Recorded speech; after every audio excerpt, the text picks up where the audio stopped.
اهدنا الصراط المستقيم.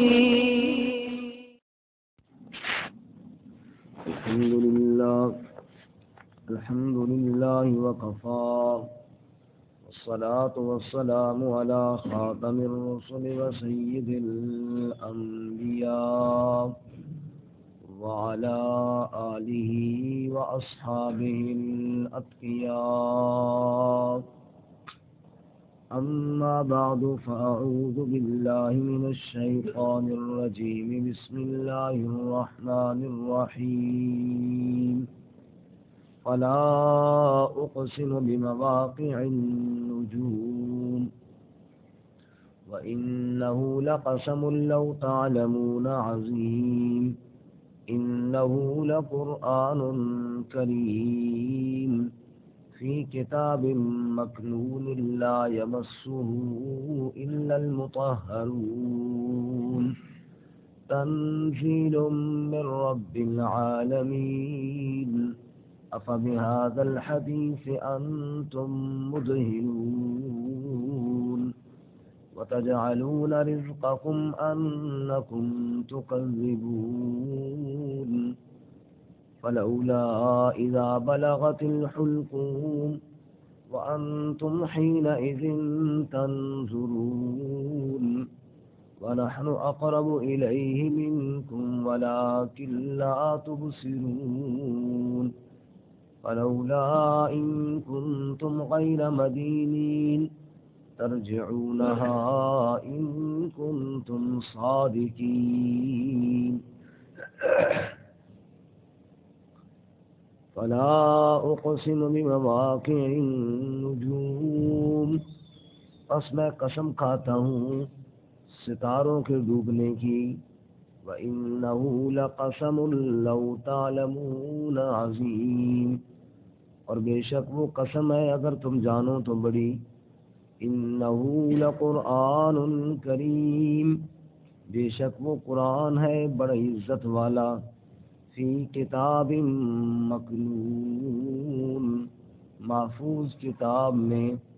لا یمسہ الا المطہرون، نہیں چھوتے اس کو مگر پاکیزہ. تنزیل من رب العالمین، اتارا گیا ہے سارے جہانوں کے پروردگار کی طرف سے.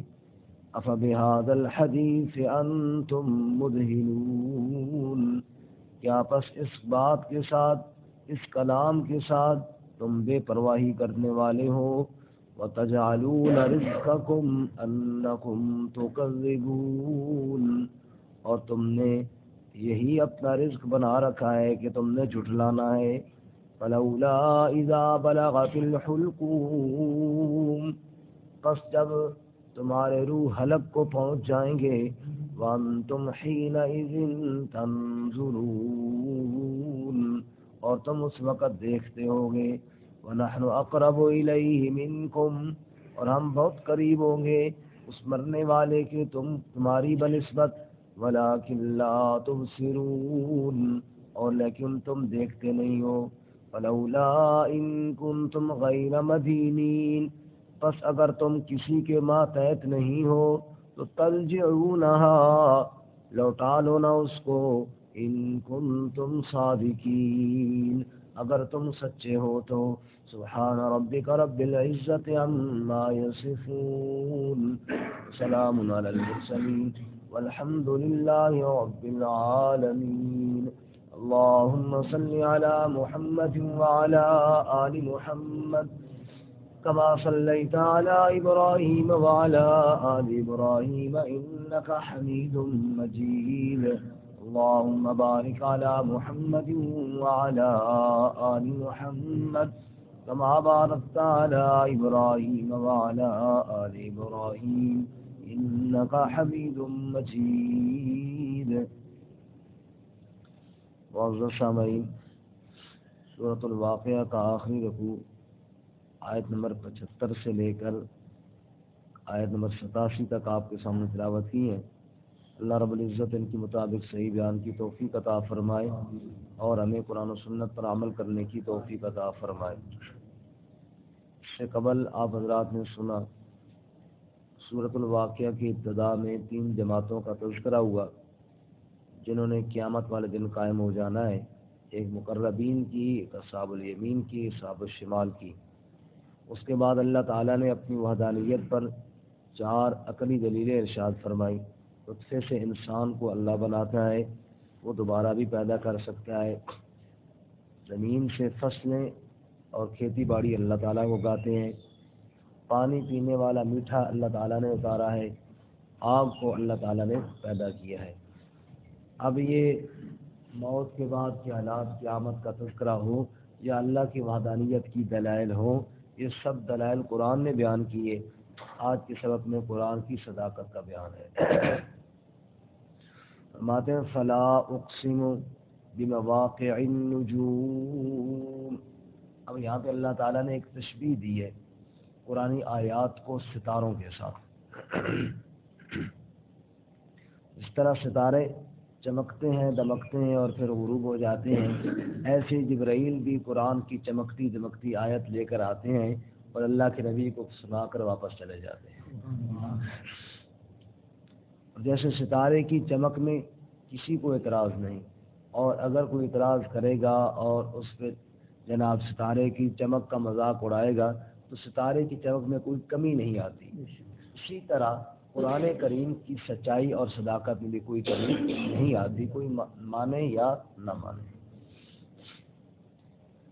یہاں پر اس کے ساتھ ایک اور حدیث آپ کو سناؤں جو اس موضوع کی تو نہیں لیکن تشبیہ یہ ضرور ہے۔ جیسے کہ یہاں اللہ تعالیٰ نے قرآنی آیات کو ستاروں کے ساتھ تشبیہ دی ہے، حدیث پاک میں جناب رسول اللہ صلی اللہ علیہ وسلم نے اپنے صحابہ کرام کو بھی ستاروں سے تشبیہ دی ہے۔ آپ نے ارشاد فرمایا اصحابی کالنجوم، فرمایا میرے سارے صحابہ ستاروں کی مانند ہیں۔ کس کی مانند ہے؟ ستاروں کی مانند ہے۔ فرمایا کہ جس کی بھی تم اقتدا کرو، یہ مقتدی تم اہتدی تم، جس کی بھی اقتدا کرو گے تمہیں ہدایت ملے گی۔ جیسے جس ستارے کو بھی دیکھو گے چمک ملتی ہے، یہ الگ بات ہے، کسی کی چمک زیادہ کسی کی کم۔ ایسے ہی اصحاب رسول میں بھی کسی کی عظمت زیادہ کسی کی اس کی بنسبت کم، لیکن ہمارے لیے سب کیا ہیں؟ ستارے ہیں۔ سب کیا ہیں؟ ستارے ہیں۔ جیسے کوئی قرآنی آیات کو جہاں اللہ نے ستاروں کے ساتھ تشبیہ دی ہے۔ فرماتے فلا اقسم بمواقع النجوم، بس میں قسم کھاتا ہوں ستاروں کے گرنے کی، ستاروں کے ڈوبنے کی۔ وَإِنَّهُ لَقَسَمٌ لَوْ تَعْلَمُونَ عَظِيمٌ، اور بے شک وہ ایسی قسم ہے تم جانو تو بہت بڑی ہے۔ جیسے ستاروں کی چمک ہے ایسے ہی قرآن پاک کے اندر بھی ہدایت کی چمک موجود ہے۔ یا جیسے جنگل میں ہٹکے ہوئے انسان جب ان کو راستہ معلوم نہیں ہوتا وہ ستاروں کو دیکھ کر سمت معلوم کرتے ہیں اور اپنی منزل تک پہنچ جاتے ہیں، ایسے ہی دنیا کی جہالت کی گمراہیوں میں بھٹکے ہوئے انسان جب میری چمکتی ہوئی آیات کو دیکھتے ہیں تو انہیں جنت کی راہ مل جاتی ہے۔ سبحان اللہ۔ تو قرآن پاک کیا ہے؟ ستاروں کی طرح چمکدار آیات لے کر آیا ہے۔ یا ساتھ وہ حدیث میں اصحابی کالنجوم، میرے سارے صحابہ ستاروں کی مانند ہیں۔ جیسے جنگل میں پھٹکا ہوا بندہ ستاروں کی رہنمائی لے کر گھر پہنچ جاتا ہے، ایسی دنیا کی اختلافات اور گمراہیوں میں پھٹکا ہوا بندہ بھی جب میرے نبی کے صحابہ کی اتباع کرے گا تو نبی کی سنت تک پہنچ جائے گا۔ فرمایا فلا اقسم بمواقع النجوم وَإِنَّهُ لَقَسَمٌ لَوْ تَعْلَمُونَ عَظِيمٌ، اس ستاروں کی چمکنے کی قسم اور ان کے ڈوبنے کی قسم بڑی ہے۔ کس بات پر؟ کیا بات مولا سمجھانا چاہتا ہے؟ فرمایا إِنَّهُ لَقُرْآنٌ کریم، سمجھانا یہ چاہتا ہوں کہ یہ قرآن بڑی عزت والی کتاب ہے، بڑی عظمت والا کلام ہے۔ سبحان اللہ، کیونکہ یہ میرے رب کا کلام ہے، قرآن کریم۔ کہیں اللہ فرماتے ہیں بل ہوا قرآن مجید، یہ بڑی بزرگی والا قرآن ہے، بڑی عظمت اور بڑی شان والا کلام ہے۔ سبحان اللہ۔ کہیں اللہ تعالیٰ اس کو فرماتے ہیں کتاب ایسی کتاب مہیمنا علیکم، اس قرآن کو اللہ نے تمہارے اوپر نگران بنایا ہے، پہلی کتابوں کی جتنی باتیں جو لوگوں نے اپنی طرف سے ڈال دی ہیں، قرآن نگرانی کر کے ان کو نکال کے سچ سچ خبریں تمہیں بتانے والی کتاب ہے۔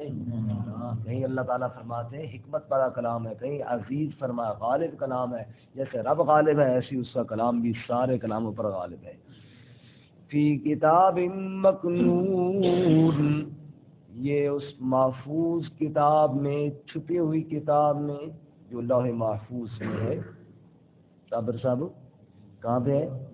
لوح محفوظ میں، جو اللہ رب العزت کے علم میں ہے، وہیں سے اللہ تعالیٰ نے اپنا کلام نازل فرمایا، اور پھر لوح محفوظ سے آسمان دنیا تک لیلۃ القدر میں اللہ نے نازل کیا، شب قدر میں، اور پھر وہاں سے آپ کے قلب اطہر تک 23 سالوں میں تھوڑا تھوڑا کر کے اللہ نے نازل فرمایا۔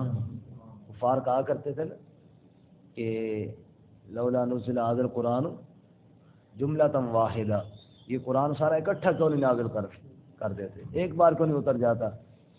تو اللہ تعالیٰ نے فرمایا کذالک لنثبت به فؤادک ورتلناه ترتیلا، اے میرے محبوب جب یہ لوگ آپ کو ستاتے ہیں اور آپ دکھی ہوتے ہیں نا، ہم 2-4 آیتیں نازل کر کے آپ کے دل کو سکون عطا فرما رہے ہیں۔ اس لیے ہم کہتے ہیں نا فجر کے درس میں بیٹھے کریں، 2-4 آیتیں سنیں گے انشاءاللہ دل میں سکون آئے گا۔ قرآن اللہ نے نازل ہی دلوں کے سکون کے لیے کیا ہے۔ اللہ کے قرآن کو جو باتیں 4 باتیں بندہ سن لے، اللہ تعالیٰ دلوں میں سکون عطا فرما دیتے ہیں۔ اللہ فرماتے ہیں کذالک لنثبت به فؤادک، میرے محبوب تیرے دل کی تسلی کے لیے ہم تھوڑا تھوڑا اتارتے ہیں، ورتلناہ ترتیلا، اور ہم اس کو ترتیل کے ساتھ تھوڑا تھوڑا کر کے نازل فرما رہے ہیں۔ فرماتا ہے فی کتاب مکنون، یہ تو لوح محفوظ میں قرآن تھا، پھر وہاں سے اترا، اور اس قرآن کی طہارت اور پاکیزگی کے کیا کہنے، لا یمسہ الا المطہرون، کہ نہیں چھوتے اس کو مگر پاکیزہ لوگ۔ اس کے 3 مطلب ہے۔ پہلا مطلب لا یمسہ الا المطہرون، لوح محفوظ کے جن صحیفوں میں قرآن ہے وہاں فرشتوں کے علاوہ کسی کے ہاتھ نہیں لگتے، اور فرشتے تو نور سے بنے ہیں، پاکیزہ ہیں، تو قرآن جن صحیفوں میں ہے وہاں ہاتھ پہنچتے ہیں تو پاکیزہ ہاتھ۔ دوسرا معنی لا یمسہ الا المطہرون، یہ لا نہیں کہ قائم مقام ہے، اس کو نہ چھوئیں مگر پاک لوگ، بے وضو بندہ قرآن کو ہاتھ نہ لگائے، قرآن کو باوضو پاک جو ہو نا وہ ہاتھ لگائے، بے وضو قرآن پاک کو ہاتھ نہ لگائے۔ اس لیے مسئلہ یہ ہے کہ قرآن پاک اگر زبانی یاد ہے پھر تو چلو بندہ بغیر وضو کے پڑھ سکتا ہے، لیکن اگر قرآن پاک کو ہاتھ لگانا ہو تو بغیر وضو کے کوئی بندہ قرآن پاک کو ہاتھ نہ لگائے، اور اگر غسل کی عادت ہو، عادت جنابت کی عادت ہو، پھر تو زبانی بھی نہیں پڑھ سکتا۔ اور قرآن بڑا پاکیزہ کلام ہے، اور اسی لیے فرمایا کہ حیض والی عورت، نفاس والی عورت یا جنبی آدمی وہ قرآن کی ایک آیت بھی نہ پڑھے، کیونکہ یہ رب العالمین کا پاکیزہ کلام ہے۔